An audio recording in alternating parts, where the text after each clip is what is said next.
Hello student, ಈ ಒಂದು ವಿಡಿಯೋದಲ್ಲಿ ನಾವು ನಿಮ್ಮ ಬಿಕಾಂ 4ನೇ ಸೆಮಿಸ್ಟರ್ನ ಸಂವಿಧಾನ ವಿಷಯದಲ್ಲಿ ಬರುವಂತಹ 5ನೇ ಅಧ್ಯಾಯ ಸಂವಿಧಾನದ ಪೀಠಿಕೆ ಪ್ರಸ್ತಾವನೆ ಕುರಿತು ಬರುವಂತಹ ಪ್ರಶ್ನೆಗಳ ಕುರಿತನ್ನು ನೋಡೋಣ.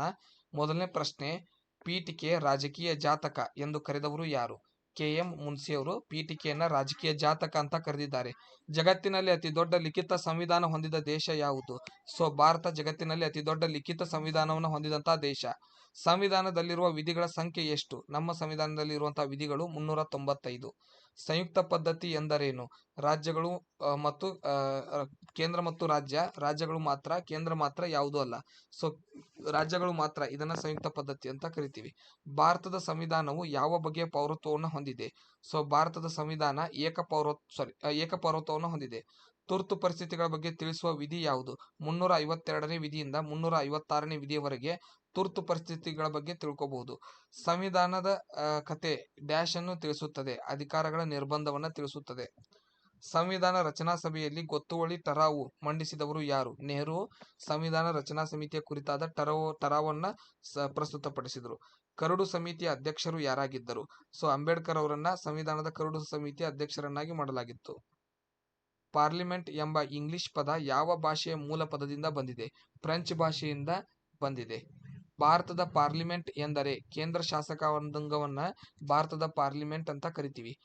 ಲೋಕಸಭೆಯ ಸದಸ್ಯರ ಸಂಖ್ಯೆ ಎಷ್ಟು?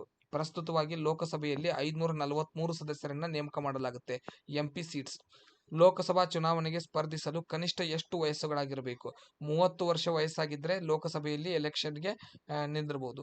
ರಾಜ್ಯಸಭಾ ಚುನಾವಣೆಗೆ ಸ್ಪರ್ಧಿಸಲು ಕನಿಷ್ಠ ಎಷ್ಟು ವಯಸ್ಸಾಗಿರಬೇಕು? ರಾಜ್ಯಸಭಾ ಚುನಾವಣೆಗೂ ಕೂಡ 30 ವರ್ಷ ಕನಿಷ್ಠ ವಯಸ್ಸಾಗಿರಬೇಕು.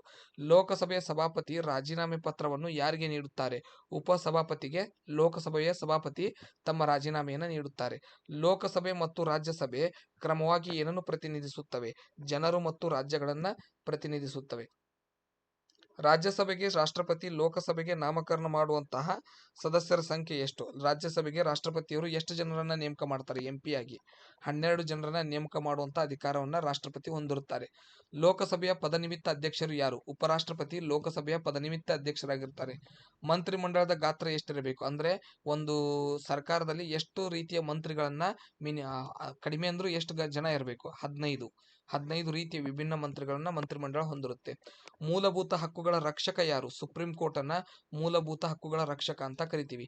ನ್ಯಾಯಾಧೀಶರ ನೇಮಕ ವಿಧಾನಕ್ಕೆ ಏನೆಂದು ಕರೆಯುತ್ತಾರೆ? ಆಯ್ಕೆ ಅಂತ ಕರೀತಾರೆ. ಮನವಿ ಅಂತಿಮ ನ್ಯಾಯಾಲಯ ಯಾವುದು?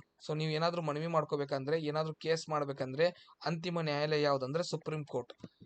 ಅಂತಾರಾಜ್ಯ ಮಂಡಳಿಗಳ ಅಧ್ಯಕ್ಷರು ಯಾರು? ಪ್ರಧಾನಮಂತ್ರಿಯವರನ್ನ ಅಂತಾರಾಜ್ಯ ಮಂಡಳಿಗಳ ಅಧ್ಯಕ್ಷ ಅಂತ ಕರಿತೀವಿ.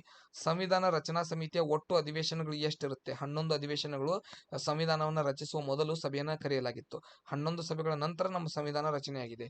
ಸಂವಿಧಾನ ಕರಡು ಸಮಿತಿಯ ಸದಸ್ಯರ ಸಂಖ್ಯೆ ಎಷ್ಟು? 8 ಜನ ಸಂವಿಧಾನದಲ್ಲಿ ಕರಡು ಸಮಿತಿಯ ಸದಸ್ಯರಿದ್ರು. ಅಂದ್ರೆ 8 ಜನ ಕೂಡ್ಕೊಂಡು ಈ ಸಂವಿಧಾನವನ್ನ ಬರೆದಿದ್ದಾರೆ. ರಾಷ್ಟ್ರೀಯ ತುರ್ತು ಪರಿಸ್ಥಿತಿ ಅನುಚ್ಛೇದ ಯಾವುದು? 352 ರಾಷ್ಟ್ರೀಯ ತುರ್ತು ಪರಿಸ್ಥಿತಿಯ ಪರಿಚ್ಛೇದ. ಭಾರತ ಸಂವಿಧಾನವನ್ನು ರಚಿಸಲು ರಚನಾ ಸಭೆ ತೆಗೆದುಕೊಂಡ ಅವಧಿ ಎಷ್ಟು? 2 ವರ್ಷ 11 ತಿಂಗಳು 18 ದಿನ ಬೇಕಾಯಿತು ಸಂವಿಧಾನವನ್ನು ರಚಿಸೋದಕ್ಕೆ. ಇವಿಷ್ಟು ಪ್ರಶ್ನೆಗಳು ನಿಮ್ಮ 5ನೇ ಅಧ್ಯಾಯಕ್ಕೆ ಸಂಬಂಧಪಟ್ಟಿವೆ. ಧನ್ಯವಾದಗಳು.